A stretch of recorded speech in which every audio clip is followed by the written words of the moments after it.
I'm about to get into bed with Joan Rivers. I'm a little nervous because I heard her say on the Howard Stern show recently that she hasn't had some action in a while, and I'm nervous she might try something with me, and I don't know how to do lesbian stuff. So I'll try my best if that's what she wants.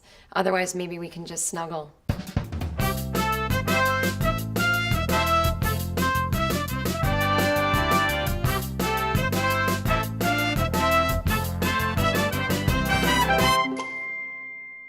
Hi, I'm Joan Rivers, name of the show, In Bed with Joan, and let's see who's coming out of my closet today. Hello? Hi, Joan. All right, Joan Kirkman, how nice to see you. All Hello, right. thank you. Nice to see you. Tell about the book. Oh yeah, I wrote a book. I can barely take care of myself. It's a New York Times bestseller, and it's about how I don't want kids. But it's not really how I don't want kids. It's about the crazy reactions people give me. You know, there's no one knows how to small talk anymore. You go to a party. Oh, are you married? No. You have kids? No. Why do you have kids? People just start freaking out. Can you afford it? You're going to die alone. I'm like, oh, we're all going to die alone. My grandmother had kids. She died on the floor. You know, you don't know. By the way, in a black bra and no underwear. What? Not even Amy Winehouse died in such a weird position. What was my grandmother doing? I just figured maybe when you get older, your genitals always feel hungover and you want them on a cold linoleum surface. But I don't know what she was doing. And who found her? Oh, my uncle. Because she wouldn't get her doorbell fixed. So whenever he had to visit, he had to open the door. And he said, you know, by the time she turned 98, he knew every time he was visiting, it was is today the day I'm going to find the body? We all thought we'd find her in bed. We never thought we'd find her on the floor in a black bra and no underwear. But anyway, I digress. That's my next book. But anyway, so the book is about, you know, all the crazy things people have said to me who don't even know me about my decision. And just, you know, it's a funny read for people who don't have kids, who feel alone. And hopefully it'll educate people who are so rude to just butt out. Do you feel you still have the right to say to people, butt out when they're rude to you? Or do you feel now you have to be nice because they're potential fans? Oh, I don't care about fans. If they're rude to me, they're not a fan. F them. Okay. I'll make more. Oh, I don't care anymore. If I'm a fan of someone, I love them. But I love one of your things in your book that I loved was when Which you said, one? Enter Talking. I have read the others. 7 books. Is when Lenny Bruce wrote you that note that said, "You're right, they're wrong." I think about that all the time. I pretend he wrote it to me when things aren't going well. Yeah. But did I tell you the second half of that? No. I lived for years, and I shouldn't talk. It's my show, and I want you to talk. Not that much, but I want you to talk.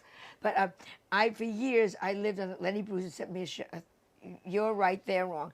And then one night I'm sitting with George Carlin, and he's saying, you know, Lenny loved me. Because we all, everybody was about Lenny loving you. I said, yeah. He said, he wrote me a note one time. Said, you're right, they're wrong. So obviously, he kept them in his pocket, you know. And instead of paying the bill, he just sent a note back. Oh, that's so funny and well, that's all right. Maybe it was just you two. Maybe that's it was just company George to me. Carlin and me. Who did you look at when you were growing up that you wanted to be like, or thought it was very funny? Well, I don't want to say you because then you yell at me. Yes. I'm not old, but I loved you, and I loved Roseanne, and I loved Sam Kinison. I don't know what about him that as an 8-year-old I related to. But I would sneak over to my friend's house because she had HBO, because as my mother said, her mother's a nurse, she's never home, you're not going to her house. And so I would sneak over to her house, we'd watch Sam Kinison on HBO, and he was my favorite, that bit about if you don't want to, you know, why don't you live where the food is? I don't know what I understood about that at 8, but I just loved someone is yelling and I'm not in trouble and it's funny. Yes. He was a big thing for me. And then he got sober and he got less funny.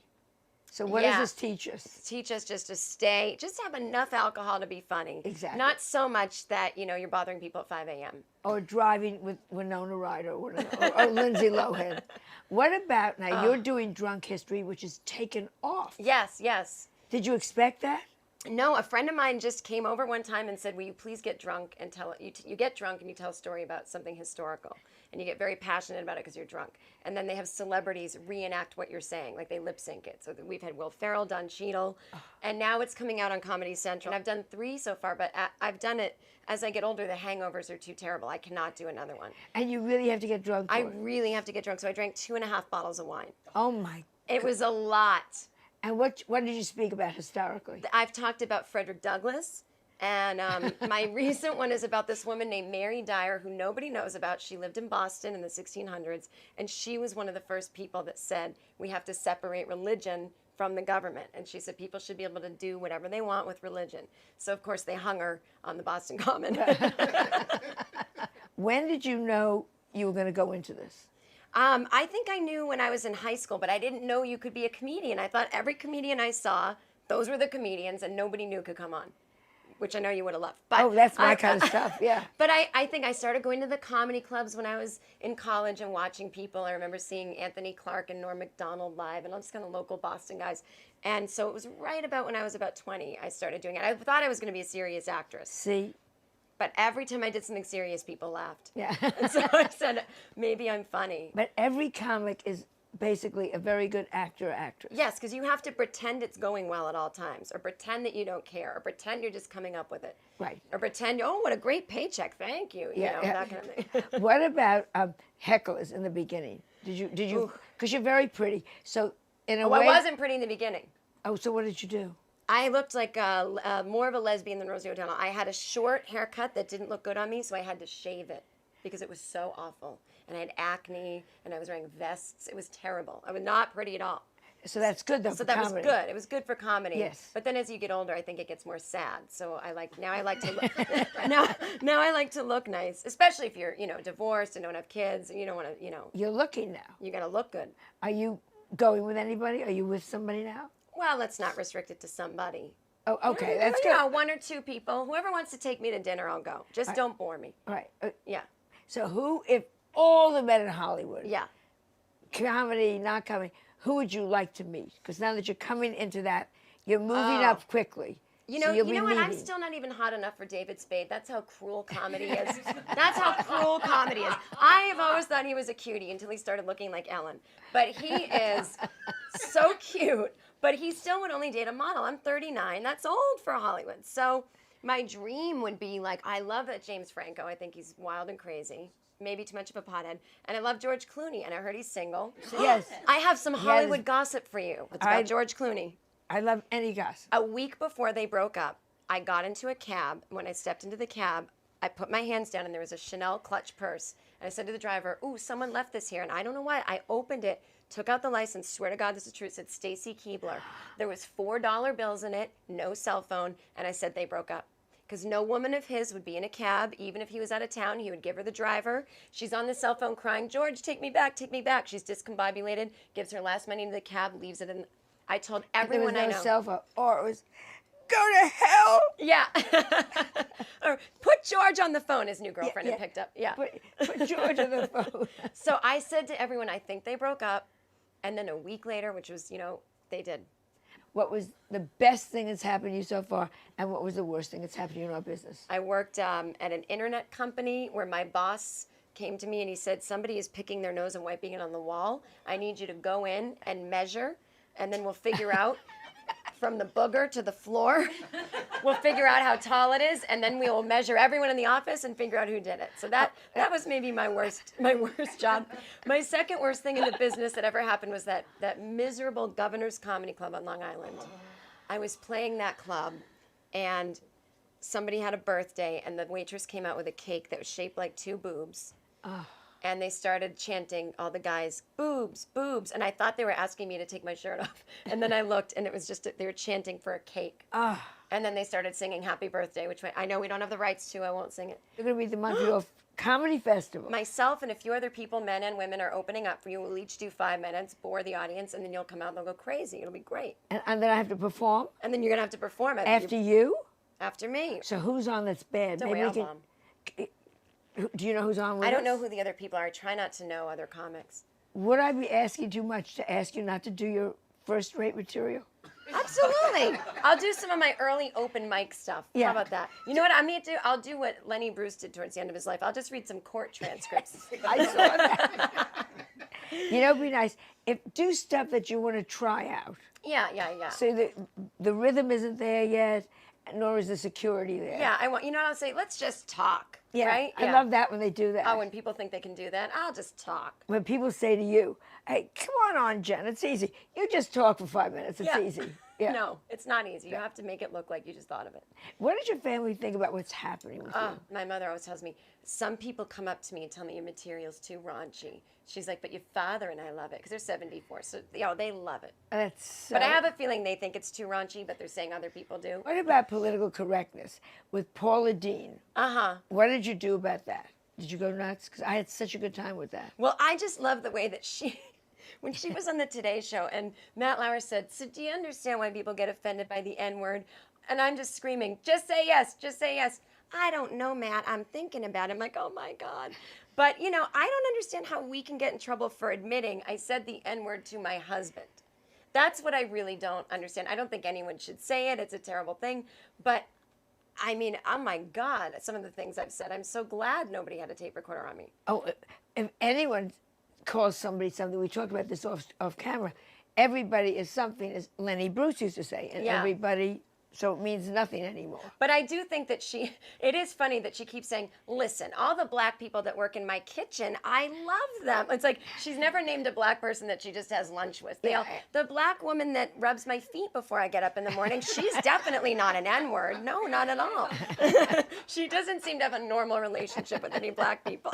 Where do you want to end up? In a series, in movies, writing, Broadway? I can always write. So if anyone needs a joke here, I'm always on hand as a writer. But stand-up is my love. It's the only thing I want to do, and I want to keep doing it until, a million. I'm a million. Yeah, it's the only thing I like, and I'm hoping my audience will grow up with me. So whatever I'm going through, they're probably going through, and it's the only thing I love doing. It's the only thing that excites me. What about the men you date? Do they always say, are you funny in bed?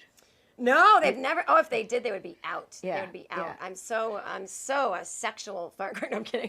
But no, they don't say that. But I won't date anyone that has any problem with me being a comic. They have to somehow be in the entertainment world. They can't be making bad jokes or thinking I'm, never serious. It's a very fine line. You don't want some, Larry the accountant who's, telling you some weird joke about the golf course. And you got to go, ha, ha, ha. Yeah, and you're like, ha, ha, ha. But you wrote something again. I'm a stalker. You wrote something recently, maybe you remember, but it was like male comics don't want to match wits with people. They really, really don't. And that's the unfortunate thing. They want they want to come home to the cooking and the laughing. Right. But if a male comic, if they marry me, I'm just going to go, oh, that's funny. I'm not going to laugh out loud. So I think it's definitely something that, I definitely need someone who makes me laugh and surprises me. Yeah. In your childhood. There had to be someone that you either hurt, you'd like to apologize to, or conversely, is there someone you just like to say, look where I am and you weren't? Ooh, can I do both? You could do both. Okay. I'm going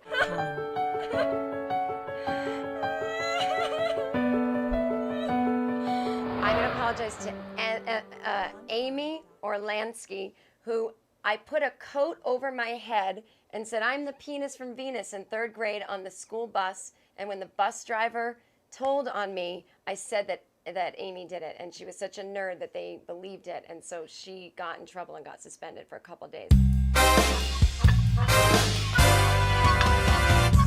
Didn't you, seriously, dedicate your book to your teacher? Yeah, I did. I call it an undedication to Mrs. Newton, who told me that when I was little that writing funny things is not good writing, because I used to write funny short stories. And she said I would never become a writer if I did that.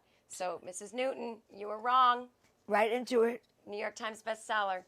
So, who's right and who's wrong now, Mrs. Newton? Yeah. Huh? Answer us, bitch. Now, let's get Melissa in here to ask you the question. We always do this. So I'm going to give you two options. Okay. One is gone forever. Okay. It's like firing squad. Okay. Gone, never to exist. Got it. Okay. Laverne or Shirley? Oh, Shirley. Shirley. Yeah. Why? She's a nerd. What kind of stories does she have? She sleeps with a stuffed animal. Laverne's got some stories in her. Laverne's nuts. no virgin. Yeah, exactly. Laverne wasn't a virgin. Okay. Sorry, Shirley. Driver or passenger? Driver stays. Yeah. Are you a bad passenger? I'm a horrible passenger. I yell at cabs. I just recently had a cab driver drop me off in the middle of the freeway. I had another cab driver drop me to the police. Why did he drop you in the middle of the freeway? Because I said, you're going through red lights, and because he's from a country where women aren't allowed to show their nose, I don't think he respected me very much. And I said, you're driving terribly. So he dropped me off on the freeway. Then he came back, picked me up, and he took me to a police station. And I reported him, but nothing happened. I hate cab drivers. Hot dog or hamburger? Hot dog goes. Hot dog goes. It's too rubbery. I like a hamburger. I like all the bread that comes with it. If you were going to be a non-vegetarian for one day, what would you eat? A hamburger. A hamburger? Yeah. And I have a pilot with cheese and all kinds of, Clooney or Pitt? Oh, Clooney, come on. Clooney stays. Clooney stays. Pitt probably, listen, allegedly probably has something. That's why he's not leaving Angelina. If you don't think... I've missed this one. Wait, back up. If you don't think that Pitt has some kind of medical problem from having been with that woman, and that's why he doesn't leave her, you're out of your mind. Do you think is that no one will ever be able to match that, or... Listen, anyone can bring out some whips and give you a thrill. Right. But if you have a STD that you can't take care of, you're going to have to just stay with that person. Fair enough. This is all alleged. So what'd you bring me? I don't know, a nice cake bread Sauvignon Blanc. I thought you might like a white wine. I don't know if you're more of a Chardonnay gal. This is good wine. But cake bread's good stuff. That's some May. good stuff. It's from May 2013. May, that's nice. Yeah. Thank you. I figure you can drink it at your shows or throw it in the front row. No, that's fine. Someone's I'll missing one. give it to my illegals. Oh, yeah, give it to them. They'll love it. Yeah, I'll say this at the Christmas party. Oh, and I'll make sure you're invited to her Put it at the 90th. Christmas party. Thank you. And if someone else dies, I'm going to have the party anyway. Fair enough. And this says, Oh, don't read that. hello today. Sorry, only reason I'm here is because Kathy is busy. Everybody, Jen Kirkman, everybody. Jen, okay. So, a joy. Oh, I love you. And we always ask, we have the clapper, so would you do the honors of clapping us off? You got to do two.